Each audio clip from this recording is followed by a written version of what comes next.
Yo!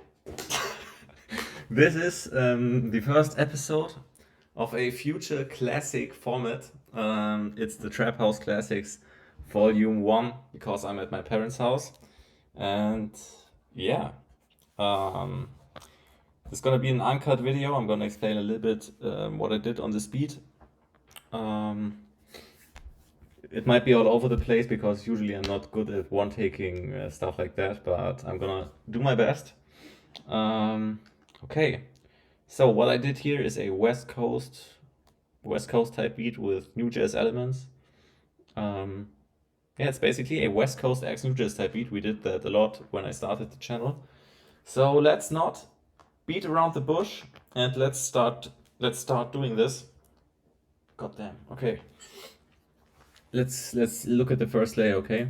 So we have some chords. It's a My bad.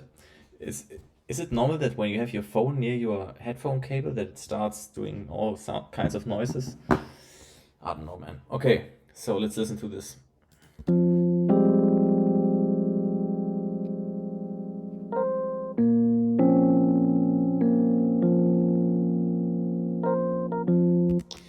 Damn, this is actually fire.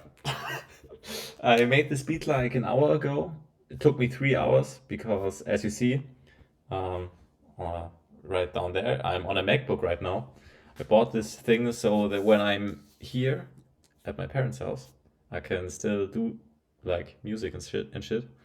And yeah, the workflow is fucked. I don't know why Apple decided to have a command, option, and control button. It's stupid. It's fucking insane. And honestly, it's not fun making beats. It's the worst.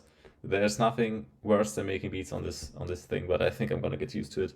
Okay, so this is a pretty basic chord progression in West Coast.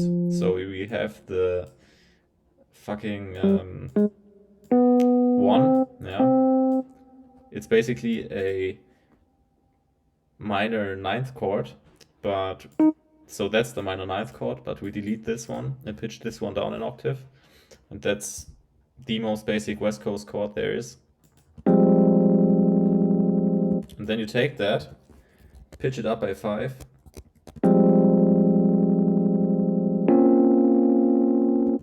The sound is kind of yeah, okay, yeah, velocity was too high up. But that's how you make the most basic West Coast chord progression, and I just delayed the chord a little bit. So that's a pretty nice technique when making these West Coast X New Jazz type beats. So you just build the chord, and then you delay those 3 by 1 bar. Is that a bar? I always get confused with the terminologies, but yeah, that's basically how I did that, and it's the same for the 4 chord here. Yeah, not much more to be said about that. Let's look into the mixing. There's the Rhodes. I filtered out the low end. Let's listen to it in dry for a second.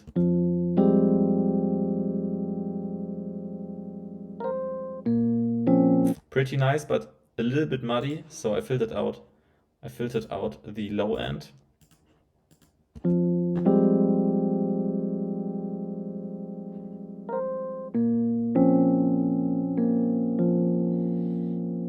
Yeah, and a little bit of the high end to make space for leads and stuff like that.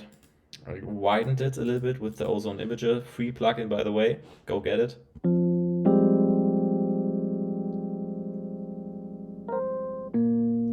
That's already pretty decent to me. Then just a compressor because I like that crunchy sound. When you layer, I have to be a little bit careful not to talk while I'm playing the beat because I'm recording all this in OBS. Okay, no one cares. So when you put compression on an E-piano, it gives it that nice crunchy sound. It sounds a little bit cheap, but it's pretty warm and nice to me.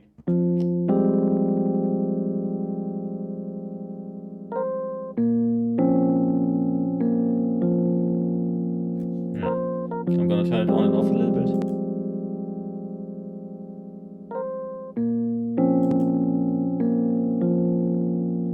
I think you hear what I mean. Then just some reverb.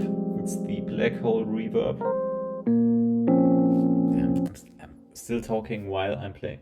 This is gonna take me a while to get used to. Okay, so this is the Black Hole Reverb. It's on sale on Plugin Boutique right now, I'm pretty sure. So check it out. Um, it's an award-winning plugin. At least that's what the advertisement says. And I'm hype about this reverb. It's my go-to thing right now.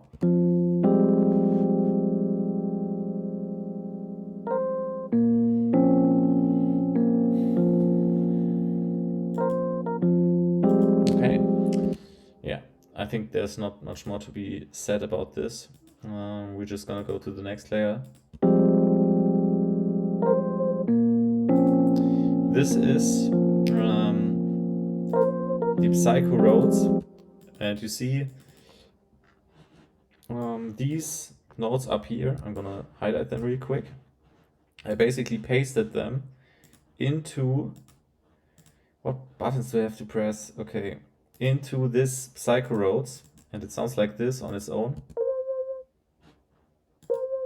It's like a more wah-wah-ish e-piano. And all I did to that is add some pancake.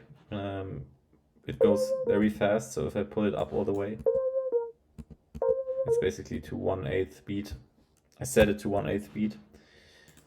Yeah, pretty simple stuff. I'm not gonna waste too much time. Let's get right to the next layer. I pasted the chords without this top line melody and without the bass notes that are down here into another sound. Let me go over real quick. Oh, god damn it, where is it? There it is. Whew, I'm exhausted. I'm out of breath already. It's a soft pad. There are quite some effects on that. I'm just gonna let it play without the effects first. Yeah, perfect.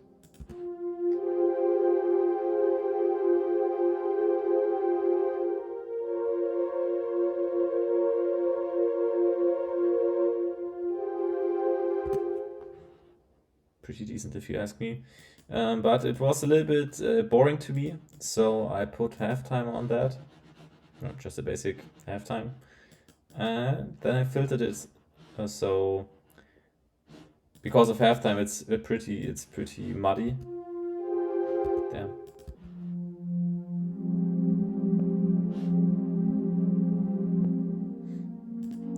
So I filtered out the low end, boosted that frequency range at 800 hertz roundabout because I liked it.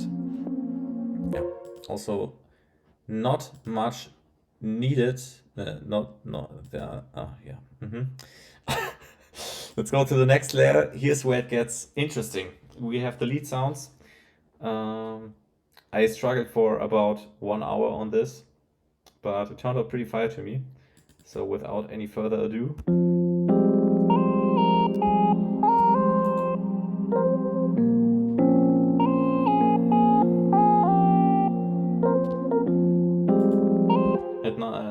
that's where now some, holy fuck, man. I'm gonna explain you some magic now. The key term is call and response. So whenever this thing does its race over here, there is another lead pattern playing in between the two phrases. So let's check it out. It's over here. You see, it's like that lead is over here, that lead is here, and the other lead is here, where it's not playing, you know?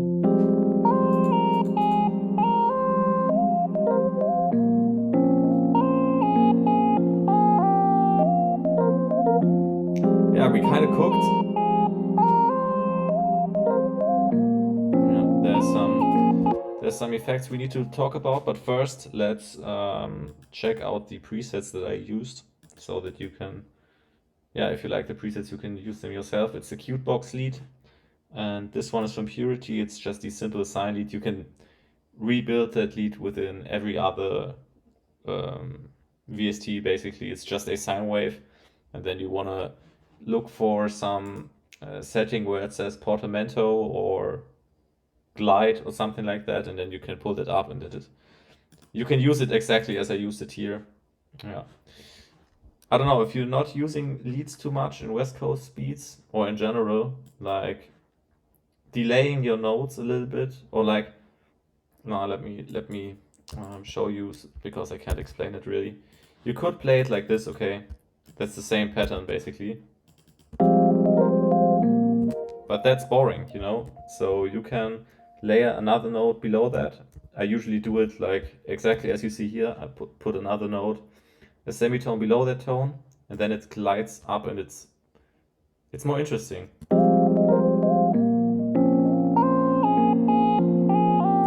Yeah, fire to me. Then there's just one more melodic layer we need to talk about. It's this, it's an earcandy effect basically. It's from Synology. It's called Electro Star. You can find it in the synth effects section.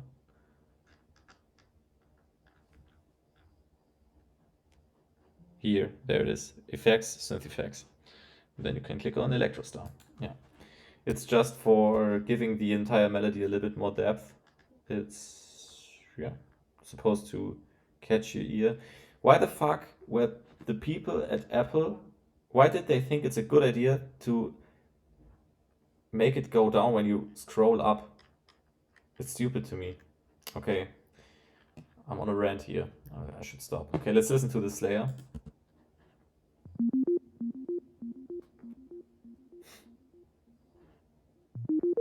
It sounds pretty stupid on its own, but in context.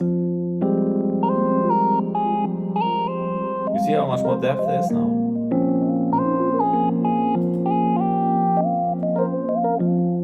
And that's it. That's it for the melody. I have this bass right here.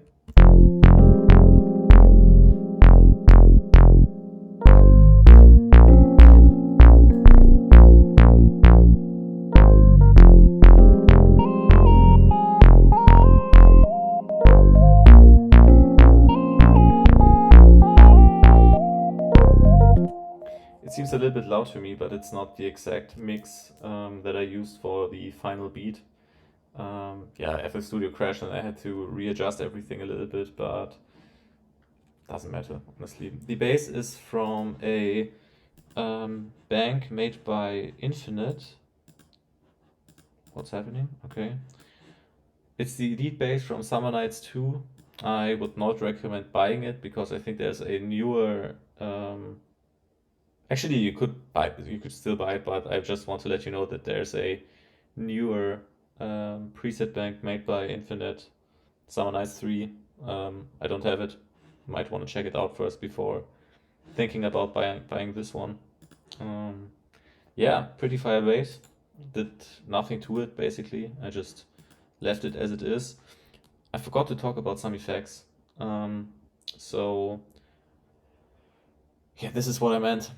This is gonna be a little bit all over the place, but let's just rewind back a few seconds and let's talk about the melody again. So I showed you the leads on this lead right here.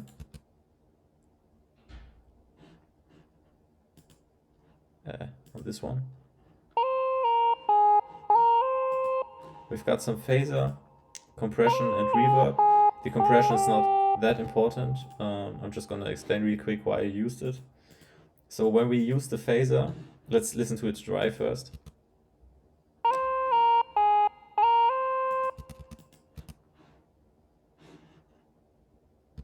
Hello. So the phaser makes it a little bit more tasty in a sense, but if you listen to it for a while, you will recognize that it's not playing at a constant loudness level.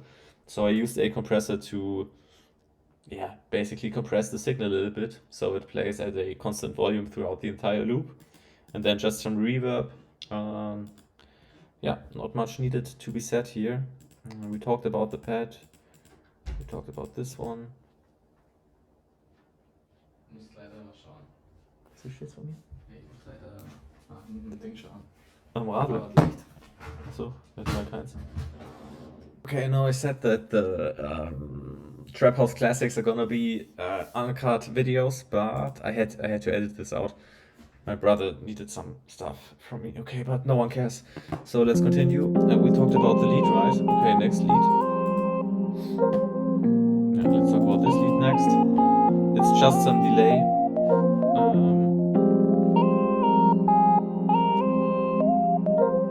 I don't think I need to explain too much here, right? Let's listen to it dry.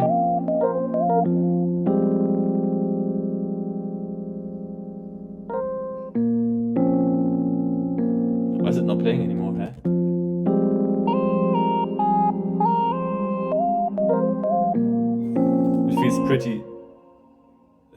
It feels pretty logic to me to add delay here.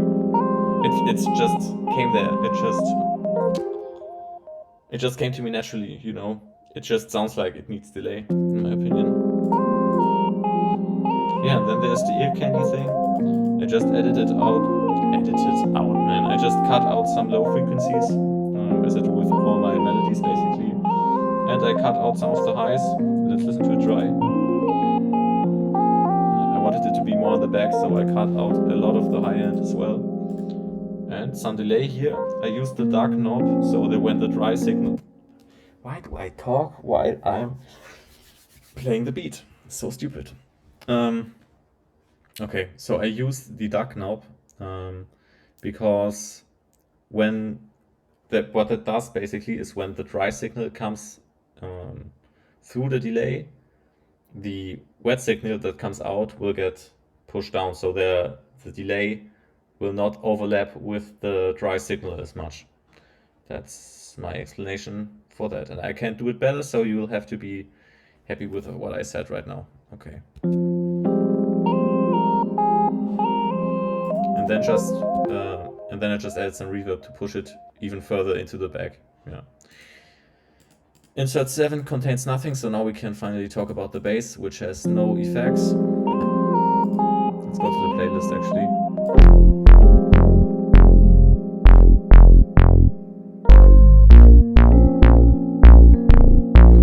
All the stuff that I'm gonna show you right now, they all do not have any effects on them.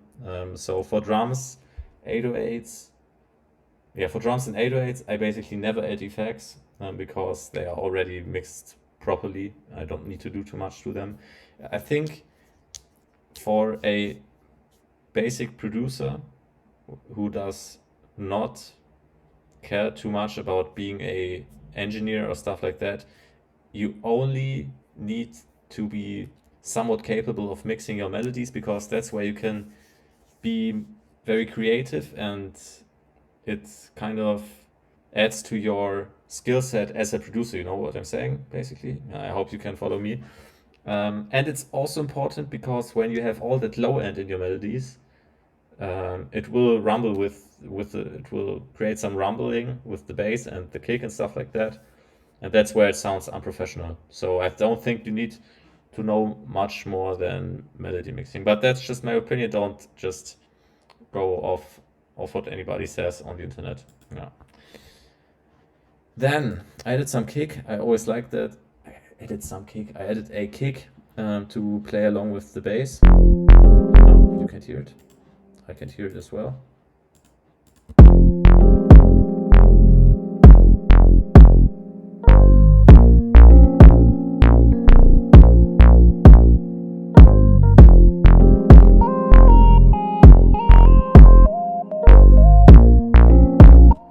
This bass just follows the root notes of the chord.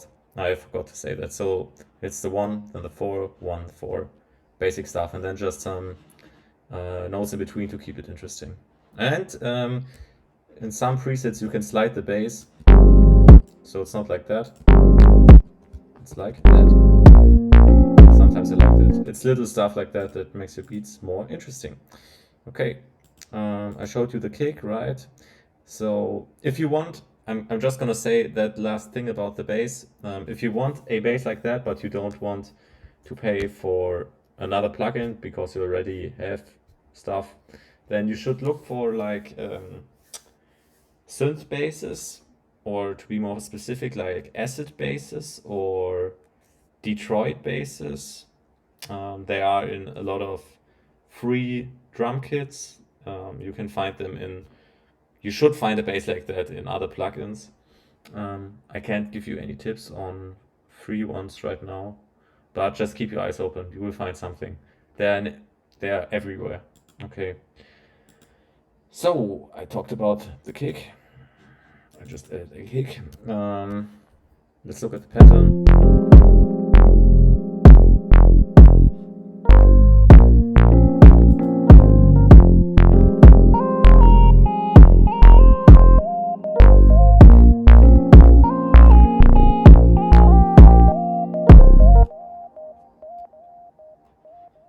Decent, if you ask me. It's very basic, but it doesn't need much more because the melody is already a little bit crazy. So you shouldn't take too much away from the crazy melody by adding even more crazy drums, because then it's gonna get overwhelming.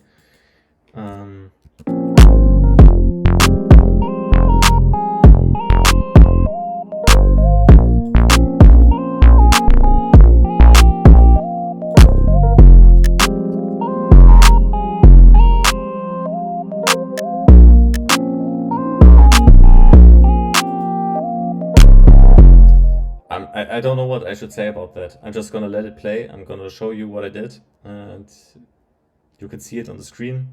There's no theory that I went or that I use for making the drums. I just did what sounded good to me. So I don't think I need to explain too much. Just keep it bouncy.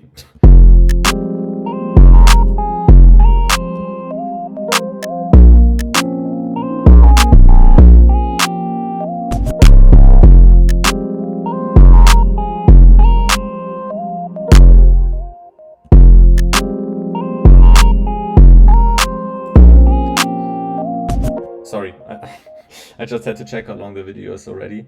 This is just a scratch sound. You can get it from West Coast drum kits. I also found them in some new jazz kits. I'm just gonna give you a quick little recommendation of drum kits that you can buy. Like, drum kits are not as expensive as expensive plugins and stuff like that. So if you really want to step up your sound, just get a drum kit, because I think that's the least expensive way to make your beats sound tremendously better. Was that a English sentence? I hope so. Okay, so the Cali Bounce drum kit by Infinite is fire as fuck. There are very good sounds in here.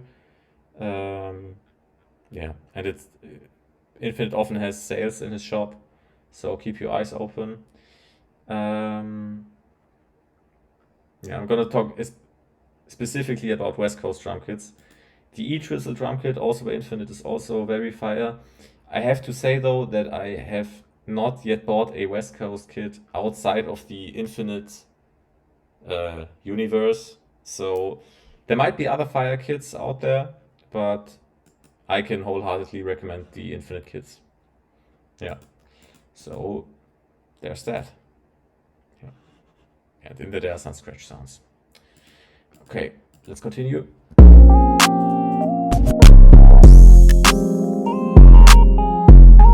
That crash is also from one of Infinite's kits. I'm making free advertisement right now. Someone should pay me for that.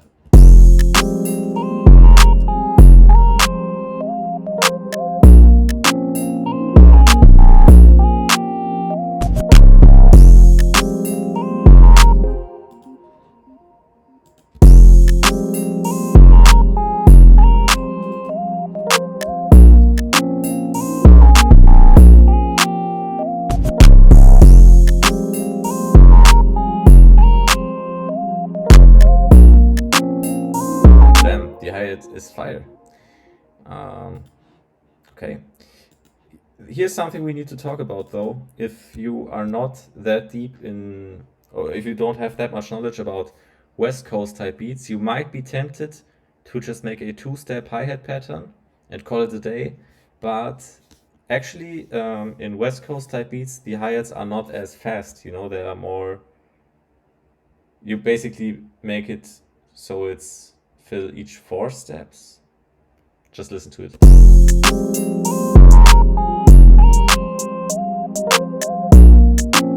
Okay, this is a little bit more different. So it's a little bit like a drill pattern, but it's a drill, it is a drill bounce.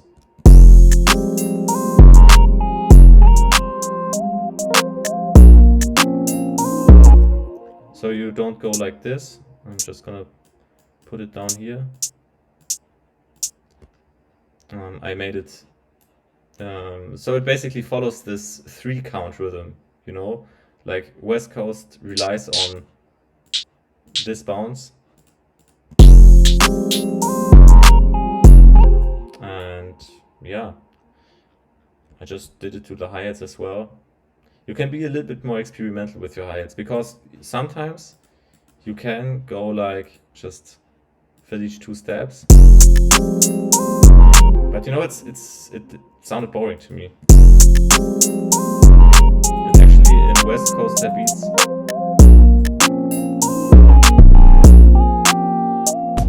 yeah, I might be wrong about that, but to me West Coast is more like spaced out when it comes to hi-hats. Yeah, but just listen to some beats and see how other people do it. Just, that's another tip I can give you. Just listen to a lot of beats and you will find out yourself what you have to add. It's actually not that hard to find out how certain genres are made. If you just have to learn to listen to like very, what's the word, man? You have to be very aware while you listen to beats, and you will find out the ins and outs of a certain genre. It will take you a while, you have to practice that, but it's not that hard. It's actually not that hard.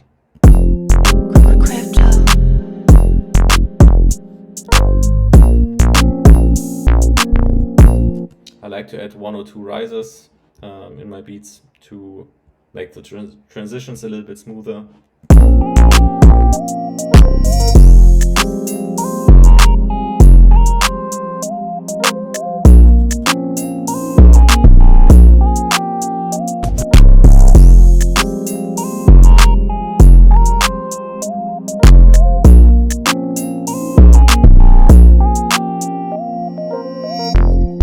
So, as you see here, I've also added an 808, and what I do in these West Coast type beats, I play this synth bass in the parts, and I use an 808 for the choruses. Sometimes I do it the other way around, whatever I feel like making, but that gives a structure to the beat. You know, there's a clear distinction between part and chorus. You know? Yeah, I think I said everything that needed to be said about this beat. One more thing about mixing. I said you don't need to know too much about mixing, and I stand by that. But mastering is one thing that you can learn really quick.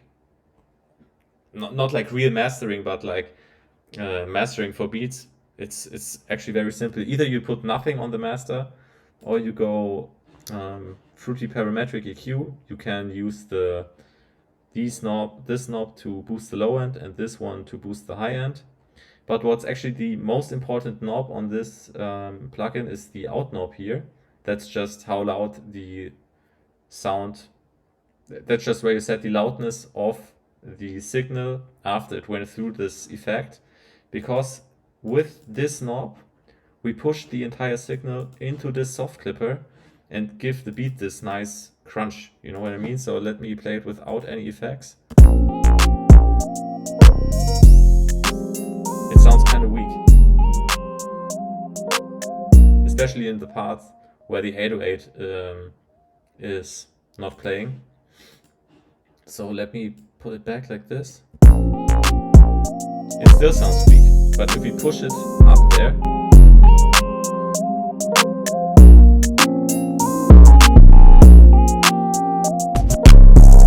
you have to be a little bit careful, because if you do it too much, headphone warning.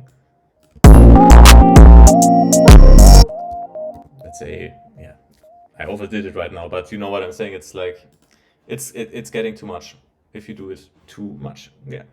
Nice English sentences. Okay, I think that's everything we need to talk about here. I'm just gonna play this one more time all the way through. Not all the way through, like up until this bar or something like that. And then I'm out of here. Thank you for staying here until the end of this video. Trap House Classics, not a regular series on the channel, but every time I'm here, I'm gonna make the Trap House Classics. I kind of like the setup. It's a little bit more chill. It feels more personal. I don't know. Okay, let's play it one more time. Crypto.